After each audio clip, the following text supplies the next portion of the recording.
Minyak kelapa sawit alias CPO selama ini menjadi komoditas ekspor andalan Indonesia ya. Nah, setelah mendapat tekanan berat dari negara-negara Uni Eropa yang menolak produk CPO kita karena alasan lingkungan, akhirnya ada angin segar yang kembali berhembus ya. Ada salah satu negara di Eropa yaitu Swiss yang baru saja memutuskan untuk melaksanakan perjanjian dagang dengan Indonesia, termasuk memberi kesempatan juga untuk Indonesia bisa mengekspor minyak sawitnya. Meskipun memang Swiss bukan termasuk anggota Uni Eropa, tapi tetap aja nih ya, ini menjadi secerca harapan untuk ekspor sawit RI. Seperti apa sih detail perjanjian dagangnya, kita akan bahas bersama. Jadi perjanjian dagang ini sebetulnya secara resmi sudah dirundingkan itu selama kurun waktu 7 tahun. Jadi udah lama banget ya. Waktu itu dibuka perundingannya oleh Presiden Susilo Bambang Yudhoyono pada tahun 2010.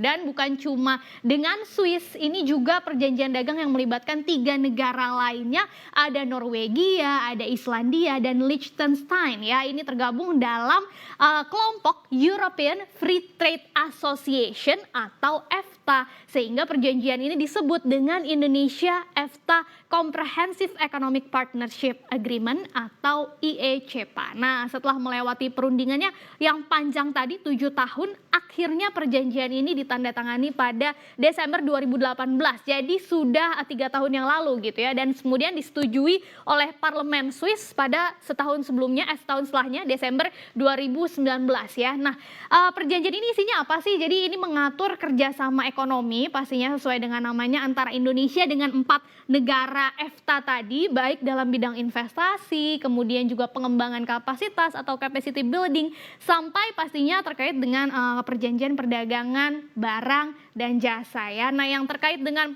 perjanjian perdagangan ini salah satunya akan ada pengurangan atau bahkan penghapusan sejumlah tarif secara bertahap. Ini tarif bea masuk di masing-masing negara. Jadi misalnya Indonesia ini nanti akan membebaskan bea masuk untuk sejumlah produk dari negara-negara EFTA tadi, dan sebaliknya negara-negara EFTA ini juga akan memberikan keringanan atau membebaskan bea masuk untuk produk-produk dari Indonesia. Untuk produk apa aja? Nah, kalau untuk yang perdagangan barang-barang ini, produk-produk Indonesia yang bisa diekspor ke negara-negara EFTA tadi dengan tarif yang spesial itu ada dari produk industrinya, misalnya tekstil, furniture, dan lain-lain. Kemudian ada produk perikanan, termasuk juga produk pertanian. Di dalamnya juga itu termasuk minyak sawit. Nah, minyak sawit inilah yang kemudian jadi penghambat ya, salah satu faktor penghambat dalam implementasi perjanjian ini selama ini gitu. Dan karena ada sejumlah kelompok aktivis lingkungan, jadi yang pro lingkungan di Swiss itu menolak keras komoditas sawit masuk dalam perjanjian ini.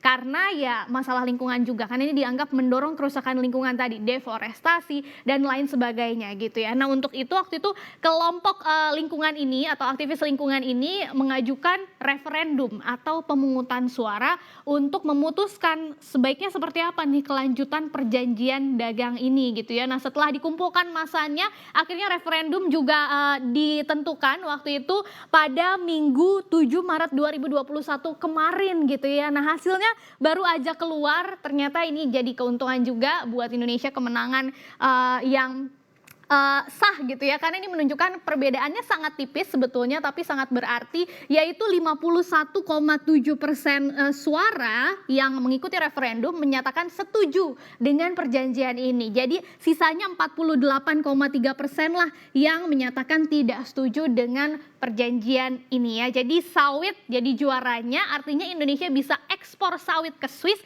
dan negara-negara EFTA tadi, tapi harus tetap mengikuti sejumlah ketentuan ya. Jadi nanti tarif bea masuk itu tidak akan dibebaskan atau dihapus, tapi akan dikurangi lumayan pengurangannya 20 sampai 40%. Kemudian volumenya juga dibatasi, tidak boleh terlalu banyak, yaitu sekitar 12.500 ton per tahunnya. Selain itu yang paling penting, siapapun yang mengimpor atau importir minyak sawit dari negara-negara EFTA tadi termasuk Swiss, itu harus bisa membuktikan bahwa minyak sawit itu memenuhi standar lingkungan dan sosial tertentu alias diproduksi secara berkelanjutan ya. Nah, Swiss juga menyatakan bakal membantu Indonesia untuk bisa menguatkan standar minyak sawit berkelanjutan di Indonesia atau ISPO. Nah, selain menguntungkan bagi Indonesia, ternyata kemenangan sawit ini juga disambut gembira oleh pelaku usaha termasuk juga pemerintah Swiss. Bahkan ada pernyataan dari Presiden Swiss, Guy Parmelin, ini menyebut tanpa perjanjian ini perusahaan-perusahaan di Swiss itu akan dirugikan ya. Jadi selisih tipis yang tadi kita sudah lihat dalam pemungutan suara di Swiss itu menunjukkan betapa susahnya sih sebetulnya mengubah opini publik tadi yang udah terlanjur negatif terhadap minyak sawit khususnya di kawasan Eropa gitu ya. Tapi upaya-upaya kampanye pelaku usaha, kemudian pemerintah Swiss termasuk juga di Indonesia dan pendukung-pendukung lainnya yang sudah dilakukan berbulan-bulan akhirnya bisa berhasil gitu ya dan membuahkan hasil yang baik gitu. Karena bisa dibuktikan bahwa sebetulnya minyak sawit juga bisa diproduksi secara berkelanjutan gitu. Dan ini menjadi peluang yang harus dimanfaatkan betul-betul pastinya oleh Indonesia.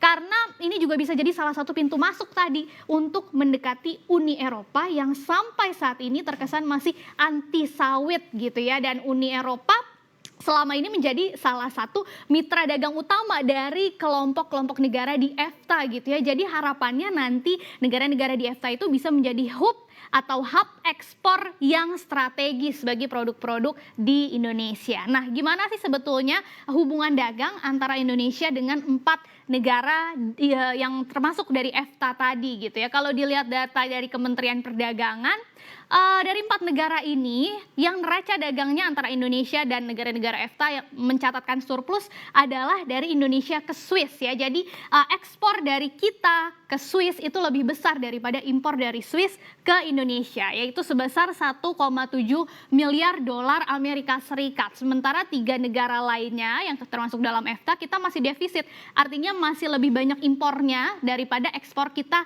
ke negara-negara itu. Misalnya dari RI Norwegia itu masih defisit kita 123,9 juta dolar Amerika Serikat. Kemudian dari hubungan antara Indonesia dan Islandia juga masih defisit 2,2 juta dolar Amerika Serikat. Begitu juga dengan neraca dagang antara Indonesia dan Liechtenstein yang masih defisit 770,7 ribu dolar Amerika Serikat gitu ya. Kalau ditanya yang sawitnya aja sebetulnya berapa sih? Jadi belum ke semuanya nih ekspor Indonesia ke 4 negara ini, baru ke Norwegia dan ke Swiss. Itu pun kalau di Swiss angkanya masih sangat kecil, hanya 124 ton minyak sawit yang sudah diekspor Indonesia ke Swiss pada tahun 2020 lalu. Jadi ini peluang besar pastinya untuk bisa memperlebar pasar ekspor Indonesia, baik itu sawit ataupun komoditas lainnya ke negara-negara ini. Ini disebut juga pasar non-tradisional gitu ya, karena selama ini memang khusus komoditas sawit,